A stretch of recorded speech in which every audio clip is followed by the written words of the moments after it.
Inner peace out, let your inner peace out. Inner peace out, let your inner peace out. Karmic relief. Good evening, everybody, and welcome to Karmic Relief. Welcome to your screen, Ed Trout. Welcome, everybody. And we can also welcome to our screens the ever wonderful Michael Everett Davis. Woo-hoo. Hi, Michael. Hi, Ed. Hi.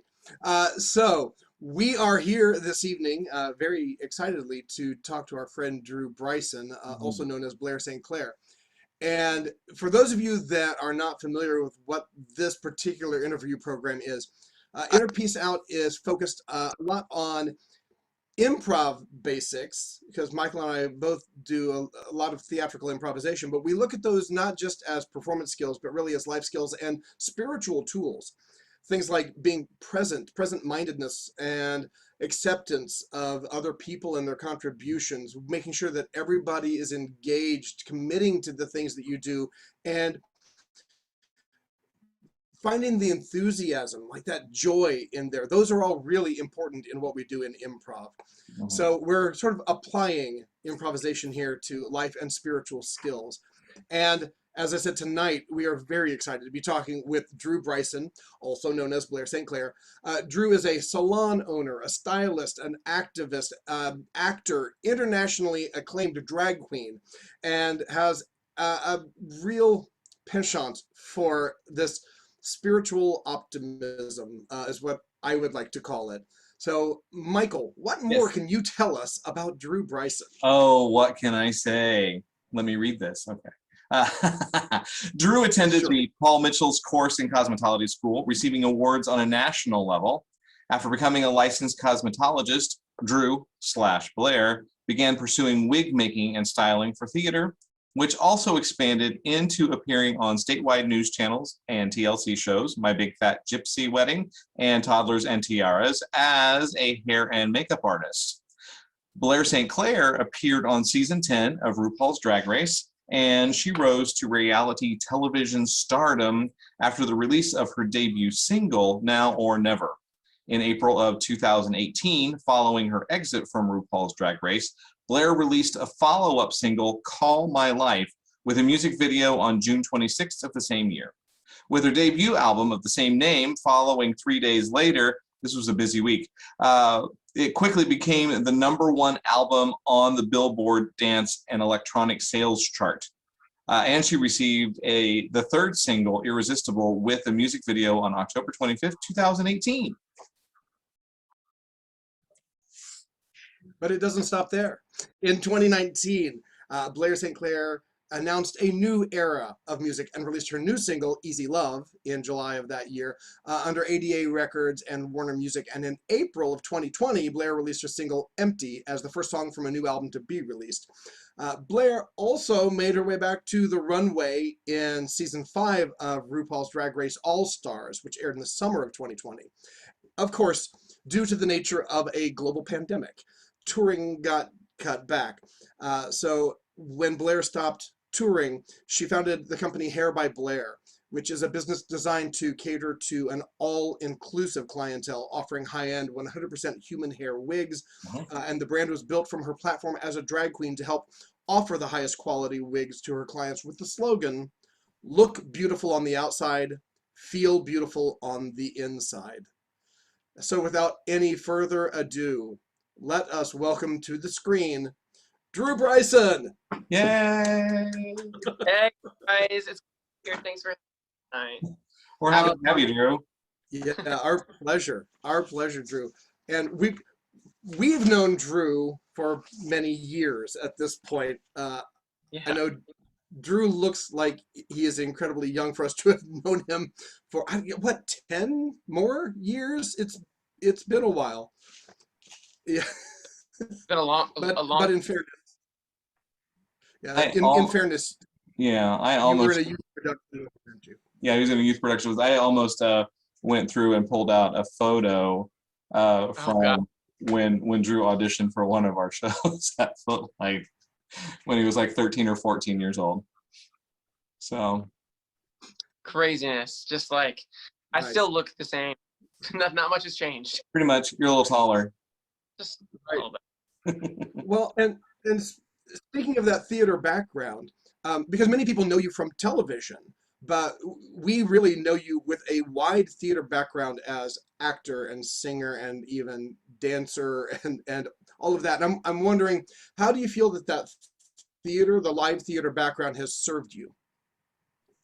Live theater, I always tell live theater came into my life right at the right time because it really saved me, because it gave me something to do other than sports as a young queer teen, to find something to do that was creative and fun, and that I got to do with putting my full life on stage.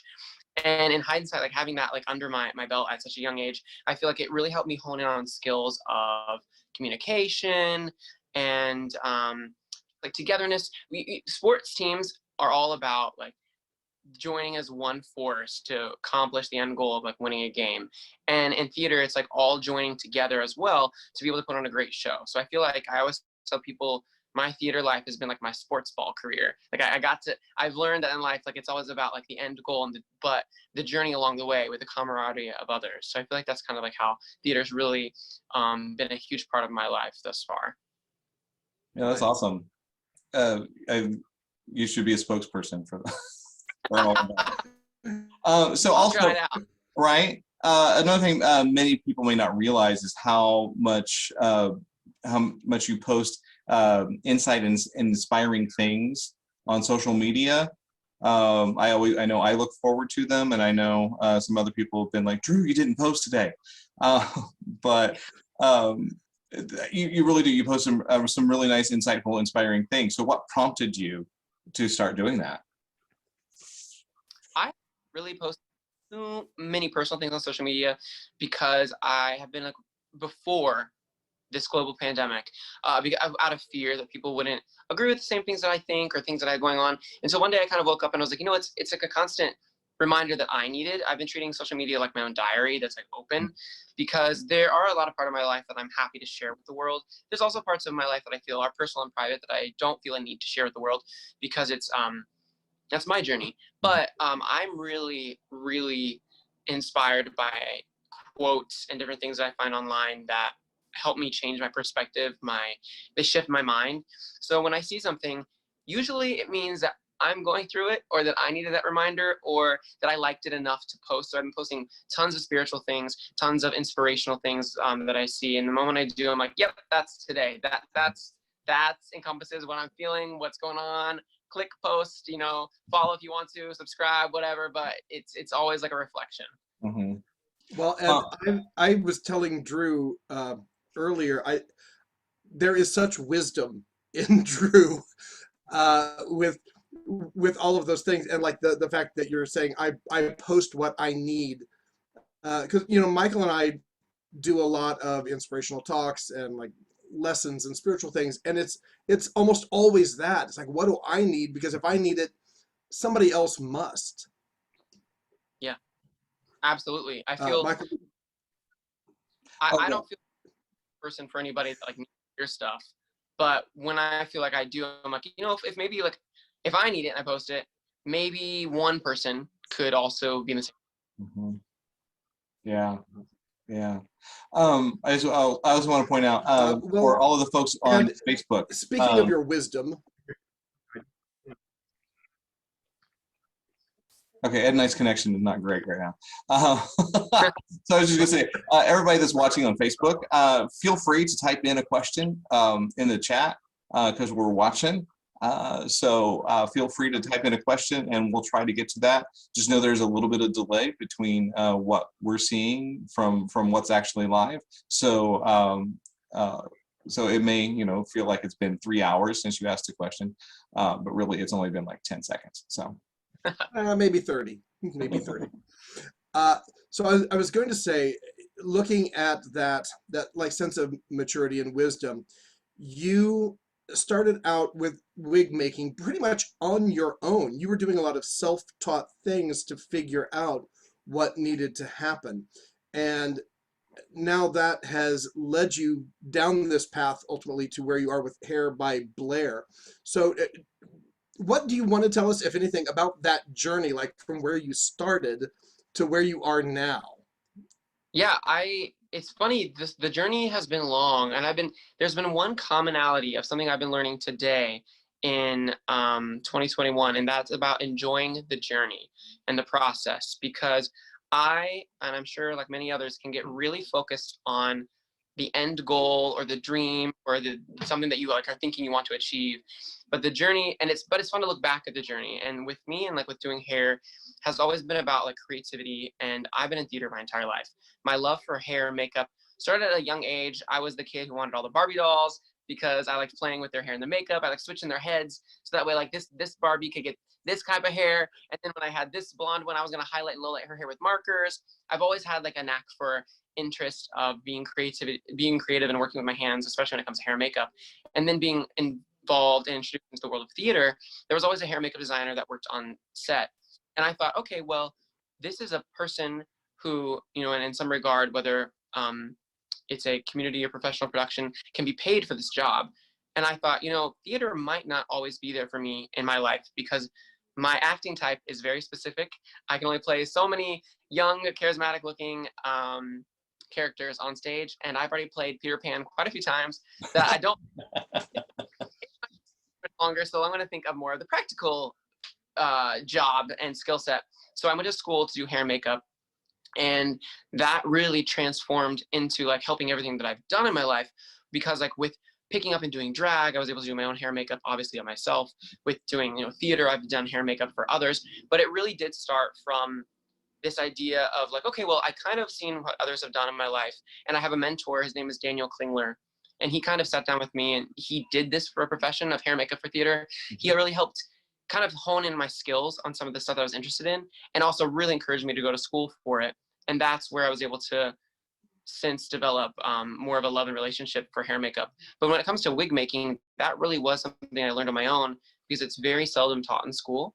But it's still hair, it's still makeup, and I'm one of those people. If I have it in my brain, I'm gonna figure out how to do it and do it to the best capable sense. So I would like get on the internet and be like, how can I do this? How can I do that? Find this book in the library, find this thing. And it just really was this huge tumbleweed of like things that continued rolling and rolling and rolling, spiraling, until one day, I just kind of woke up and was like, oh my gosh, this is like a business. I'm just gonna make my own thing from it. That's awesome. So you created a terrific salon space downtown. And as a client, I can't help but notice that every time I go in, you've changed it. Yeah. And I mean, yeah, because just this week I went in and I went to hang out my coat, and the coat it had moved around. But I like that. But so is that constant work a reflection of how you work on yourself as well? Ooh, I like that. I hadn't thought of it like that. I think maybe for me, I can get a little complacent pretty quickly, and I'm always looking for. I tell people I have this complex of a I'll be happy when complex, and I have to be really careful of that, because I think in my brain, ooh, I'll feel really content and happy and feel great in my salon space, next week once I finally do some renovation or remodeling, or when I change around or redecorate. But I'm learning that it's great today because it's mine. It's tangible. I can feel it. It is what it is. But I do get a little bored. I will not lie. And when you work in the same space all day long, every day, I can't imagine what it's like working from home on Zoom in this pandemic world that we're living in. I'm grateful that that is not the case for me. But the space that I do exhibit every single day, I feel it does have to change a little bit, because I can get really bored really quickly. And so every time you're in, there's always something new. Mm-hmm. I like the surprise when I come in. Yeah. There is a question from Facebook from Brittany Braxton Jones asking, Drew, will you be dropping new music this year? Oh, that's a. I would love to, but I don't think that I'm in a space that I'll be recording anything for a while. Just because I think that, well, I have not been able to get to LA recently. So when I can do that again in the future, I would love to. but I've been inspired by a lot of things recently to write music. But with the things that I think I have been personally going on, I don't know if I'm ready to put them in music form yet. And I feel like it needs to be really pertinent to my heart and my journey, because I always try to put my heart completely into my music. So what I released last year was really what was prevalent in my life, which was this sense of new beginning and really wanting to be in life and to go forward. And I feel that I have gone through that journey this past year, but I don't know that I'm ready to really put into words, into music, all that that's given me, because this past year has been a journey, like I mentioned before, but there's been a lot of ups, but a lot of downs and a lot of middle ground. And I'm learning to really love and appreciate some of those low moments. And I would want to put some of those into song, but I don't know that I'm ready to be able to put all that into music just yet. Sure. Yeah. I'm gonna. So, let's see. I want to. There was this one. I want to do this question. Look beautiful on the outside and feel beautiful on the inside is your slogan. And we know those aren't just words to you. So why is that important? I think it's really important because, so that is one of two of my slogans. I've also adopted something else. It's a little bit more surface level, which I'll get into in a moment. But I think it's really important. I have told a lot of people, you, Michael, as a client of mine, that as Blair St. Clair, when I'm performing and traveling and touring as a drag queen, that I have learned that relationship with that career has, it's incredible. I'm so grateful for it. It's amazing. But it's also very self-fulfilling in terms of all about my sense of self. I'm on stage, people are hooping and hollering for me. They're telling me, oh, you're my favorite queen. You're beautiful. You're perfect. You're beautiful. You look like a model. All the fun stuff. And that does feel good, but there's not as much emotional and intimate connection. But when I'm doing someone's hair in the salon, it's just me and that one other person. And there's this really cool intimate connection that I'm able to create. And I'm able to use my own two hands, my talent that my God has given me, and the creative outlet to use that connection and be able to actually transform on the outside that makes them inherently feel better on the inside. Because they always say you feel the most powerful the day you get a haircut. And it is true. So that's why I always say that exactly, that like it's always about, focusing on, an outer change to make you feel, better on the inside. But then I also tell people too that getting your hair cut is similar to buying a designer bag. We create designer hair here at Hair by Blair. So that's the second one too. Perfect. Well, you talked a bit about like when you're out on stage and you get all the accolades and how that feels. And I'm wondering, with vaccine rollouts and things feeling like they're progressing back toward live and in-person events, good Lord willing, do you have a handle on when you feel like you might be doing touring, even if it's limited? Yeah, I've actually been able, I'm so blessed to have done just a small amount in the past calendar year. March 7th of 2020 was the last, what I call traveling gig that I had, meaning that it wasn't local where I actually had to get on a plane and travel. And then I was able to travel once more in March of 2021, so a full year later. And it was a completely different experience traveling after having this pandemic world, because capacity is limited. We're not filling bars and venues to the fullest capacity as we could before. And that inherently kind of limits some of the energy level that's able to be present in a live performance venue. And so that's like a very different feeling in terms of community, but also it's a very different feeling being on stage too, because you look around and remember that this could all be taken away in seconds, because it has been before. And I never took that into consideration before. I never thought, okay, yeah, like I'll have this tomorrow, I'll have this next week, next month. And it's really put me in this space of gratitude. I tell people all the time that I've always had a relationship with God in my life, or whatever I call God, whether that is Mother Nature to you, the universe, something that's superior and higher than I am, a higher power than me. But I've come to realize that I've abused that relationship in the past. I've always asked of that higher power, hey, I want this role on TV. Can you give it to me? Hey, I really want this to work out for me. This is, going on. rather than actually nourishing this relationship and thanking that higher power. So this past year, this past month, I've had the pleasure of performing twice. One was local and one was actually traveled for, first time in a year. And I remember just being in the wings of the stage, getting ready to go on, and I just felt this overwhelming emotion of gratitude because I didn't have to have this.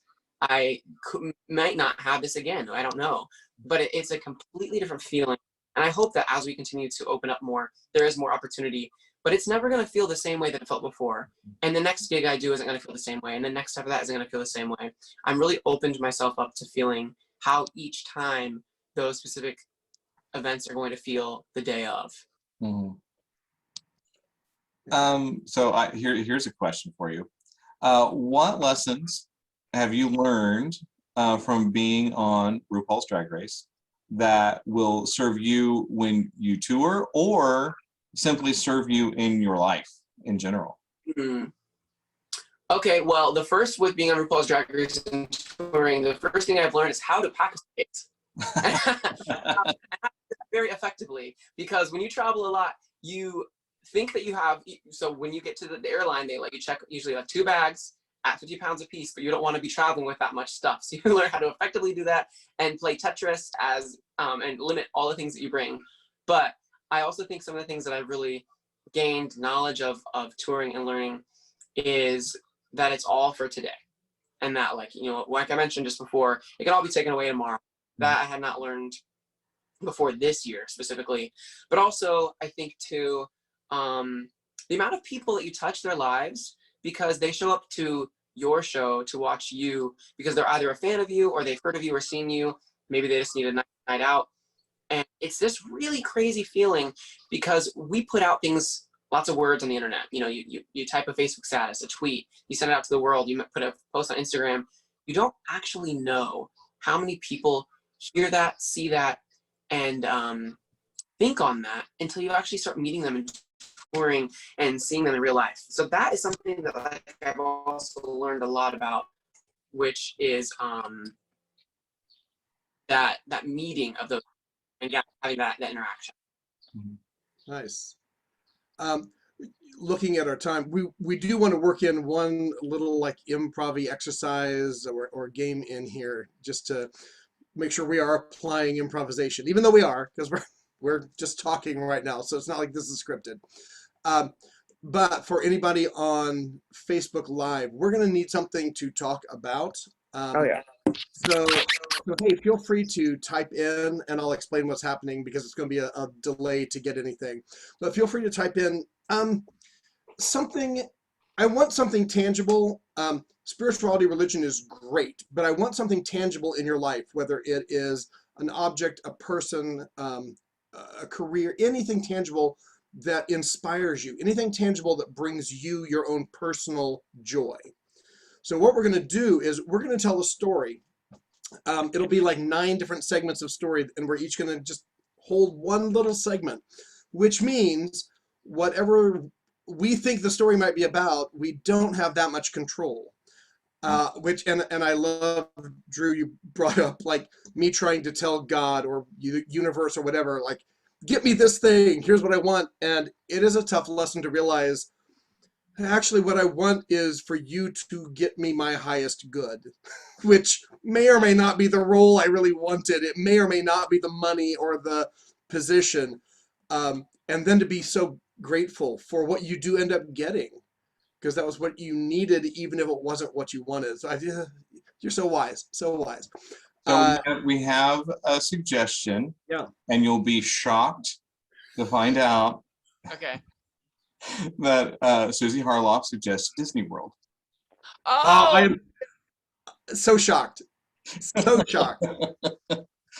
All right. So Disney World is our topic. And it'll go Michael, me, then Drew, and we'll just, in 9 steps, we'll tell a story of some kind. All right. Okay. Once upon a time, there was a magical world called Disney. And every day, people would pour into that Disney world, meet characters, and experience sights and things that brought them so much joy. until one day, one of the evil characters from Disney World destroyed the entire kingdom and everything that it stood for. Because of that, the god of Disney World, whose name was Walt, started searching for lands in swamps across the world. And because of that, the Disney god Walt found a great expanse of swampland that nobody was using, and he got it all. And because of that, there was someone new that came along, their rival named Universal, that said they were going to make everything okay again. And because of that, Central Florida became one of the worst traffic jams ever known. Until finally, traffic patterns were worked out, and both Universal and Disney were able to get flows of people coming through. And ever since then, both Disney World and Universal in Florida became the heightened sense of fun, laughter, happiness, and family all together, no matter the traffic jams, no matter the craziness, because what was stood there among everything else was love.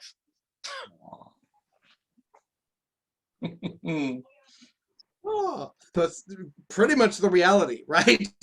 That's pretty close to the real. Awesome. Pretty cool. So as we are getting down to the end of our time, Drew, and thank you for that, by the way. I know, I will admit, I was looking at where I wanted the story to go, and it really, I mean, it followed a pattern that made sense, but it wasn't where I would have taken it. And I did have to let go of what I wanted in order to serve the greater good of what was happening. So, which is exactly the point. But we do want to make sure that you have any time, if there are things that you wanted to talk about or questions that came up that maybe you feel like you wanted to answer a little differently or more fully, here's a time before we are done just to say whatever else you need to say. Sure. I think something that's really important that I'll leave you with, that I think a lot of people always ask me, and it is about how amazing is life after being on TV? How amazing is life after all the things you've accomplished? What are you doing next?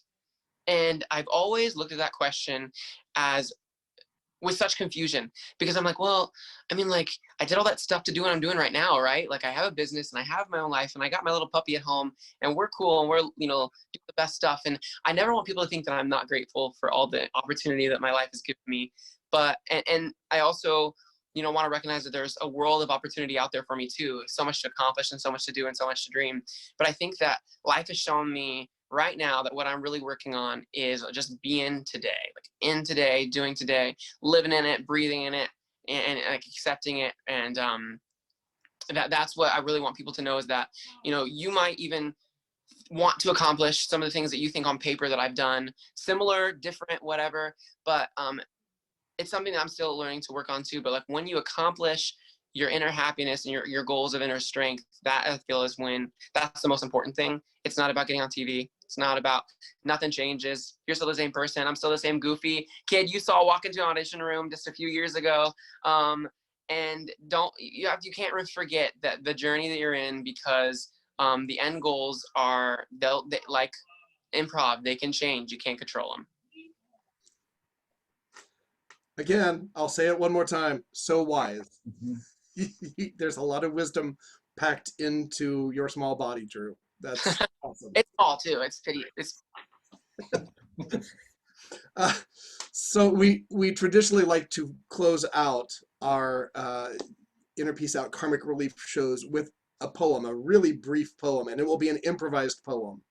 So each of the three of us will pick a word that for us sums up how we felt about this last 30 minutes, or maybe something that just was inspired. So it could be Disney related, whatever. When you have your word, raise your hand and we'll do our little 3-word poem.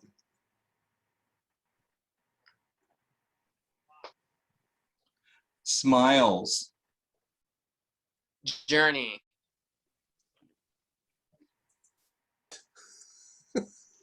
All right, there's our poem. 3 words that summed it up. Drew, thank you so much for your time this evening. Our apologies that our signal was a little wonky this evening. That doesn't usually happen, but I believe we could still catch all the Q&A that came up there. And then next month, we're going to have a slightly different day and time. Normally we're the first Sunday of the month, but next month I believe we're like the second Monday. And our special guest is going to be a classmate of Michael's from One Spirit Interfaith Seminary. So be sure to join us. Drew, anything else you want to say farewell? Happy Easter, happy day. Thanks for having me. Always so good to see you too. Love to you both. Don't keep it on, I do declare. I do declare. I plug it declare.